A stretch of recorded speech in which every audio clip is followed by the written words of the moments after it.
సోమవారం చివ్వేళ్ల మండల పరిధిలోని మున్యా నాయక్ తండా, రాజ్ తండా, పాండ్య నాయక్ తండా, మోందీపురం, తిమ్మాపురం, చందుపట్ల గ్రామాలలో నల్గొండ పార్లమెంటు కాంగ్రెస్ పార్టీ అభ్యర్థి కుందూరు రఘువీరారెడ్డిని గెలిపించాలని సూర్యాపేట నియోజకవర్గ కాంగ్రెస్ పార్టీ ఇన్ఛార్జ్ రాంరెడ్డి దామోదర్ రెడ్డి ప్రచారం నిర్వహించారు. ఈ సందర్భంగా ఆయన మాట్లాడారు. సోమవారం చివ్వేంల మండల పరిధిలోని ముఖ్య నాయక్ తండా, రాజు తండా, పాండ్య నాయక్ తండా, మోదింపురం, తిమ్మాపురం, చందుపట్ల గ్రామాల్లో నల్గొండ పార్లమెంటు కాంగ్రెస్ పార్టీ అభ్యర్థి కుందూరు రఘువీరారెడ్డిని గెలిపించాలని సూర్యాపేట నియోజకవర్గ కాంగ్రెస్ పార్టీ ఇన్ఛార్జ్ రాంరెడ్డి దామోదర్ రెడ్డి ప్రచారం నిర్వహించారు. ఈ సందర్భంగా ఆయన మాట్లాడుతూ, కేంద్రంలో బీజేపీ ప్రభుత్వం ఏర్పడితే 10 ఏళ్లలో తెలంగాణ రాష్ట్రానికి ఒరిగింది ఏమీ లేదని అన్నారు. అధికారంలోకి వస్తే విదేశాల్లో ఉన్న నల్లధనాన్ని తీసుకువచ్చి ప్రతి ఒక్కరి ఖాతాల్లో 15 లక్షలు ఇస్తామన్న ప్రధాని మోదీ హామీ ఏమైందని ప్రశ్నించారు. ప్రతి సంవత్సరం నిరుద్యోగ యువత కోసం భర్తీ చేస్తామన్న 2 కోట్ల ఉద్యోగాలు ఏమయ్యాయి అన్నారు. ఈ కార్యక్రమాల్లో ఏఐసిసి సభ్యులు రామరెడ్డి సర్వోత్తం రెడ్డి, రాష్ట్ర నాయకులు కొప్పుల వేనారెడ్డి, మండల పార్టీ అధ్యక్షులు ధారావత్ వీరన్న నాయక్, బ్లాక్ కాంగ్రెస్ అధ్యక్షులు వాసుదేవరావు, మాజీ జెడ్పీటీసీ చింతమల్ల రమేష్ తదితరులు పాల్గొన్నారు.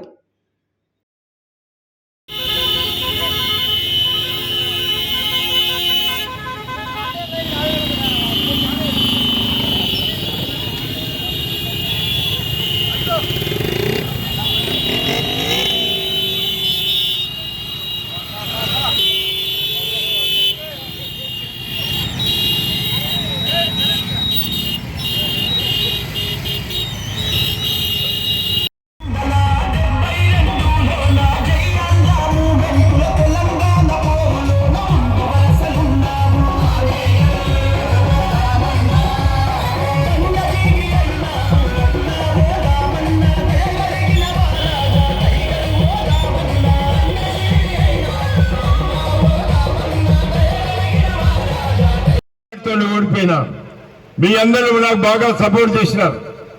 కానీ కొన్ని కారణాల వల్ల ఓడిపోవచ్చు, కానీ స్వల్ప మెజార్టీతో ఓడిపోయిన 4600తో. నేను ఇప్పుడు ఉండబోయిన శాసనసభ్యుడు ప్రధానిగా ఉండబోయిన మోడీ తను ప్రధాని కాకముందు ఎన్నికల్లో ఏం చెప్పినాడు? 2014లో విదేశాల్లో ఉండబోయిన, దేశంలో ఉండబోయిన నల్లధనాన్ని తీసుకొచ్చి ప్రతి కుటుంబానికి 15 లక్షలు ఇస్తానని చెప్పినాడు. మీకెవరికైనా 15 లక్షల రూపాయలు కేంద్ర ప్రభుత్వం ఇచ్చిందా? ఈ సందర్భంగా మనం చూస్తున్నాను. ఇచ్చిందా? ఇవ్వలే. అదేవిధంగా ప్రతి సంవత్సరం 2 కోట్ల మందికి నిరుద్యోగులకు ఉపాధి కల్పిస్తానన్నాడు, ఉద్యోగాలు ఇస్తానన్నాడు. మీ గ్రామంలో ఎవరికైనా ఒక్క ఉద్యోగం వచ్చిందా? ఈ సందర్భంగా మనం చూస్తున్నాను. వచ్చిందా? అదేవిధంగా రైతులను ఉద్దేశించి మాట్లాడుతూ ఆ రోజు ఉండబడిన రైతులకు ఏదైతే మన పండించే ధాన్యానికి ఏదైనా కావచ్చు, ఏ పంట అయినా కావచ్చు, ఆ రోజు ఉండబడిన ధర రైతుకు గిట్టుబాటు ధర లేదని మోడీ గారు చెప్పి దాన్ని రెట్టింపు ధరకు ప్రభుత్వమే తీసుకుంటుందని చెప్పినాడు. ఆ రోజు ఉండబడిన ధరల కన్నా ఈ రోజు తక్కువ ఉందని చెప్పి సందర్భంగా మనం చూస్తున్నాను. అటువంటి మోడీకి ఓట్లేద్దామా, పువ్వు గుర్తుకు ఓట్లేద్దామా ఒక్కసారి ఆలోచించబడుతున్నాను. మోసపూరిత వాగ్దానాలు చేసి ఈ రోజు చేయని బీజేపీకి ఓట్లేద్దామా ఒక్కసారి ఆలోచించబడుతున్నాను. అదేవిధంగా కేసీఆర్ గారు కాలం మంత్రిగా ఉన్నాడు. రాష్ట్రంలో ఏమైనా కార్యక్రమాలు చేసిండని అడుగుతున్నాను. మీ గ్రామానికి ఎన్నిసార్లు వచ్చిండే? రాలే. మీ గ్రామానికి దామోదర్ రెడ్డి సార్ ఎన్నిసార్లు వచ్చిండా? మీకు అందుబాటులో ఉండబోయే నాయకుడిని అనుగురించే నా నాయకత్వాన్ని బలపరచండి, కాంగ్రెస్ పార్టీ నాయకత్వాన్ని బలపరచండి. మీలో ఉంటాను. ప్రజాసేవ చేసేందుకు నేను రాజకీయాలకు వచ్చినాను. అందుగురించే ఆలోచించబడుతున్నాను. ఏదైతే గౌరవైన ముఖ్యమంత్రి రేవంత్ రెడ్డి గారు ఆ రోజు ఎన్నికల తర్వాత ఏదైతే బీఫామ్స్ ఇచ్చినారో, కాంగ్రెస్ పార్టీ బీఫామ్ ఇచ్చి ఎన్నికల్లో పోటీ చేసినారు. గెలిచిన వారికి అధికారులతో పాటు ఓడిన వాళ్ళకు కూడా అధికారులు ఇచ్చినారు. అందుగురించే ఈ నియోజకవర్గంలో నేను ఇన్ఛార్జిగా ఉండి అభివృద్ధి కార్యక్రమాలు, సంక్షేమ కార్యక్రమాలు చేస్తానని చెప్పి సందర్భంగా మనవి చేస్తున్నాను. అందుగురించే ప్రజా దర్బారు పెట్టినాను. ప్రజా దర్బార్ పొద్దున 8 గంటల నుంచి రాత్రి 10 గంటల వరకు కూడా కాంగ్రెస్ ఆఫీసులో ప్రజా దర్బారు నడుస్తుంది. రోజుకు కొన్ని వందల మంది వస్తున్నారు. కొన్ని వేల సమస్యలు పరిష్కారం చేసినారని చెప్పి ఈ సందర్భంగా మనం చూస్తున్నాను.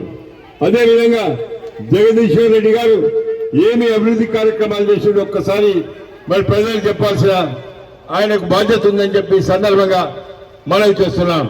ఒక్కటే, రేపు ఎన్నికల తర్వాత ఏదైతే మన కాంగ్రెస్ అభ్యర్థి రఘువీరారెడ్డి గారిని మీ గ్రామానికి తీసుకొస్తాను. అదేవిధంగా ఈ 5 సంవత్సరాల కాలం ప్రతి 2 మాసాల కొరకు మీ గ్రామానికి వచ్చి రచ్చబండ కార్యక్రమం చేసి ఇక్కడి సమస్యలు తెచ్చుకొని అప్పటికప్పుడు పరిష్కారం చేస్తానని కూడా. మీ గ్రామానికి రోడ్డు వచ్చిందంటే కాంగ్రెస్ పార్టీ వల్ల, మీ గ్రామానికి కరెంట్ వచ్చిందంటే కాంగ్రెస్ పార్టీ వల్ల, మీ గ్రామానికి ఈ రోజు మంచినీళ్ళు వస్తున్నాయంటే కాంగ్రెస్ పార్టీ వల్ల, మీ గ్రామానికి ఈ రోజు మరి ఎస్ఆర్ఎస్పీ నీళ్లు వస్తున్నాయంటే కాంగ్రెస్ పార్టీ వల్ల. ఒక్కసారి ఆలోచించమని అడుగుతున్నాను. మొన్న ఏదైతే ఆయన కాళేశ్వరం దగ్గర మనం చూసినాం, డబ్బుల కొరకు ప్రాజెక్టులు కట్టినాడు. ఏమైనా ఆయన కట్టిన ప్రాజెక్టు, ఆయన కట్టించిన ప్రాజెక్టు కూలిపోయిన సంగతి మనకు బాగా తెలుసు. ఈసారి రిజర్వాయర్లో నీళ్లు లేక రైతులు చాలా ఇబ్బంది పడ్డాం. కానీ రేపు మన ప్రభుత్వంలో ప్రతి ఎకరాకు కూడా నీరు ఇవ్వబోతున్నామని చెప్పి సందర్భంగా మనం చూస్తున్నాను. ప్రతి ఎకరాకు నీరు ఇవ్వబోతున్నామని చెప్పి సందర్భంగా మనం చూస్తున్నాను. అదేవిధంగా ఈరోజు కృష్ణా జలాలు మీ గ్రామానికి వస్తున్నాయంటే, పాలేరు నుంచి కృష్ణా జలాలు మీ దగ్గరికి వస్తున్నాయంటే, ఆ రోజు జానారెడ్డి గారు ఆర్డబ్ల్యూసీ మంత్రిగా ఉండి మన ప్రాంతంలో కృష్ణా నీరు కావాలని చెప్పి నేను శాసనసభ్యుడిగా అడిగితే 2 స్కీమ్స్ ఇచ్చినాడు. గ్రామీణ ప్రాంతాలకు ఒకటి, పట్టణ ప్రాంతాలకు ఒకటి ఇచ్చినాడు. ఈరోజు మిషన్ భగీరథ అనే పేరు పెట్టినారు తప్ప అది మన కాంగ్రెస్ పార్టీ ప్రభుత్వం ఇచ్చిన సంగతి మీకు ఒకసారి గుర్తు తీసుకొస్తున్నాను. ఆలోచించమని అడుగుతున్నాను. ఇక్కడంతా చాలా